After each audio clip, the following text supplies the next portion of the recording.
Cuando no se siente placer por nada, ni por esa tortilla que está cocinando Santi Maestre, ni tampoco placer en el sexo. Cuando no se siente placer, ¿de qué se habla? De anedonia. ¿Qué es esto? Vamos a tomar contacto ya mismo con Vanessa Elías, psicóloga. Vanessa, ¿cómo va? Buen día. Hola, ¿cómo están? Buen día. Bien, bien, Hola, gracias por Vanessa. atendernos. ¿Dije bien? ¿Eso es anedonia? ¿El no sentir placer Anedonia. por nada? Exactamente, ese es el nombre. Ajá. Anedonia. ¿Y por qué se produce? ¿Por qué se provoca? Bueno, mira, hay distintos factores que pueden influir, ¿sí? Hay, digamos, tenemos que tener en cuenta que siempre puede existir un factor biológico, orgánico. Ajá. Yo esto digo siempre para que la gente que nos escucha no descarte la parte física, porque a veces en esta cultura, viste, occidental pensamos como separadas las partes que nos unen, ¿no? El cuerpo, el alma, la mente, la entendemos como cosas diferentes y en realidad está todo conectado. Entonces es muy importante tener en cuenta que puede tener una parte orgánica que puede ser, por ejemplo, que tengamos bajos niveles de dopamina. Ajá. Eh, entonces, que estas son cosas que podemos regular, ¿no? A través de una consulta médica, o puede tener que ver con alguna enfermedad preexistente, pero bueno, por supuesto que también tiene un componente emocional, que ahora justamente con todo lo que implicó esta pandemia y el aislamiento se ha visto potenciado. Claro, me parece, eh, que yo tengo, digamos, se resuelve tan fácil con una visita a un profesional. Me parece que no, Vani. ¿Qué opinas? Porque eso de no sentir placer con nada, ni disfrutar de la comida, de un libro, de sociabilizar o mismo de tener relaciones sexuales, cuestiones que provocan placer sin lugar a dudas, y no lo siento, no lo tengo. Claro, no se resuelve con una consulta a un profesional. Yo sí les digo que es importante tener las consultas con profesionales para poder Claro. descartar algunas cosas. Yo hago hincapié en esto porque a veces tenemos alguna enfermedad de base o Claro. alguna como un desequilibrio, ¿no? Que tampoco tiene que ser algo grave, que puede terminar, digamos, teniendo cierta sintomatología similar a otras cosas. Pero la de anedonia en particular no va a ser algo que con una simple consulta o con una medicación nada más vamos a resolver. Pero la enfermedad Yo de les base, diría, Vani, la enfermedad de base sí, que hay que descartar sería la depresión. ¿O qué otra enfermedad de base habría que descartar? Para no, entenderles que puede puede ser haber, por otra cosa. ejemplo, claro, puede haber un desorden químico que puede ser esto, tener bajos niveles de dopamina, ¿sí? Que es como el neurotransmisor que va a tener que ver con el deseo sobre todo, ¿sí? Porque tenemos que pensar que la obtención de satisfacción va a estar muy ligada al deseo también. Entonces, lo que suele suceder es que las personas que padecen anedonia son personas que no tienen deseo por nada. Claro, Y ahí entra algo que es como lo del huevo y la gallina, ¿no? Porque sí, por ahí podemos pensar, bueno, es que si no obtienen satisfacción, ¿cómo van a desear? claro. Claro, sí. Pero bueno, a ver, ¿Y cómo aumenta la eh, dopamina?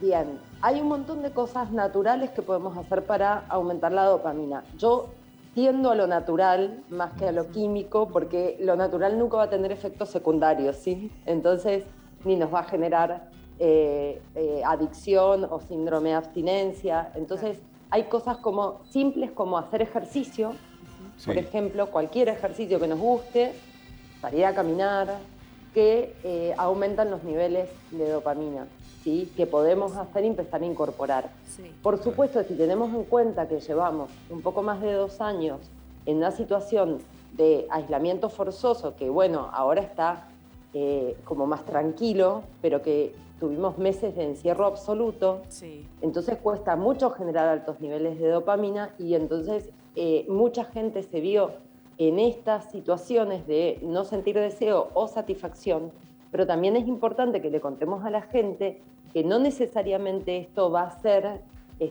un síntoma de anedonia, ¿sí? Claro. Podemos tener momentos, periodos, tránsitos en los que por un montón de motivos externos o mismo de nuestra vida, estrés, ¿sí?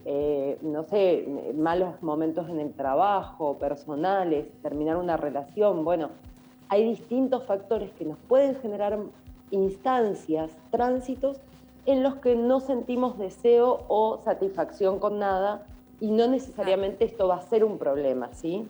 Claro, sería entonces que hay personalidades y personalidades. Claro, y va a haber tendencias a, o sea, pueden haber enfermedades de base, como puede ser una depresión o una esquizofrenia, ¿sí?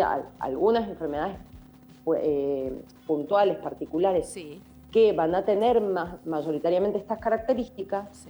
pero también me parece acá, chicos, que tenemos que tener en cuenta que la vida, por suerte, no es una línea recta, entonces también vamos fluctuando, ¿no? En el mismo día podemos tener un día en donde nos sentimos por un momento felices, por otro momento nos enojamos, por otro momento nos sentimos un poco decepcionadas, tristes. Entonces digo, si tenemos en cuenta esto, que fluctuamos durante un solo día, Sí. por supuesto que la vida va a tener sus matices. Entonces hay un montón de cosas que pueden implicar, por ejemplo, un duelo, ¿no? Si perdí a alguien que quiero mucho y tengo un periodo de tiempo de meses, de un año, de 2 años, en donde no me siento con muchas ganas de nada, bueno, no necesariamente eso es un problema. Si estoy, por ejemplo, transitando este duelo acompañada con un tratamiento psicológico, con un profesional Claro. que tenga en cuenta que son procesos subjetivos, va a despatologizar. Yo creo que tenemos que también como desdramatizar y despatologizar lo que nos va pasando en el mundo emocional, ¿sí? Claro, Sin claro, dejar de tener en cuenta que hay cosas que sí hay que revisar, hay que controlar, por eso decía descartar cualquier cosa física que pueda ser grave y hacer un acompañamiento consciente pero amoroso del plano emocional. claro. Ajá. Entonces, Vanessa, sacando y descartando cualquier enfermedad de base que pueda existir, por ejemplo, depresión, como decíamos, o algún desequilibrio químico, solo se trata de nivelar la dopamina. Se trata de nivelar la dopamina, pero también te diría que no solo, ¿sí? También se trata de reconectarnos con lo que nos mueve en la vida, Ajá. ¿sí? Porque, por ejemplo, miren, yo les digo ahora, hay mucha gente que estuvo trabajando remoto durante Sí, casi 2 años, Sí, ¿sí? sí. Y ahora, por ejemplo, tiene que volver al trabajo. Entonces, a mí me pasa mucho en el consultorio, ¿no? Que personas que decían, ay, qué ganas de salir, qué ganas de volver, estoy cansada de la pandemia, qué sé yo, ahora cuando salen les pasa que o tienen miedo al contagio o se ven también como con una imposición de un día para el otro de modificar toda su vida o no coinciden con la escolaridad de sus hijos. Bueno, en fin, un montón de cosas que pueden hacer que tengamos emociones encontradas y que no nos den ganas de llevar a cabo una actividad, ¿no? Entonces no solamente va a tener que ver con nivelar la dopamina, porque por ahí no tenemos un problema en los niveles de dopamina, por eso yo decía descartar. Ah, ok. Por ahí vamos, salen bien esos niveles y sin embargo no tengo ganas de hacer nada. ¿Por qué no tengo ganas de hacer nada? ¿Por qué no encuentro satisfacción en nada de lo que hago? Bueno, ahí tenemos que empezar a ahondar. Por eso en ese sentido digo, si podemos acompañar con un tratamiento psicológico que sea amoroso, vamos a poder hacer una revisión de qué nos está pasando, que nada nos genera placer y nada nos motiva. Claro, claro. Vanessa, queremos agradecerte por este contacto y por todo lo que nos has contado, que seguro le está sirviendo a mucha gente. Te enviamos un cariño enorme. Igualmente, muchas gracias a ustedes. Nos estamos viendo. Gracias, Vane, por Gracias. otro día.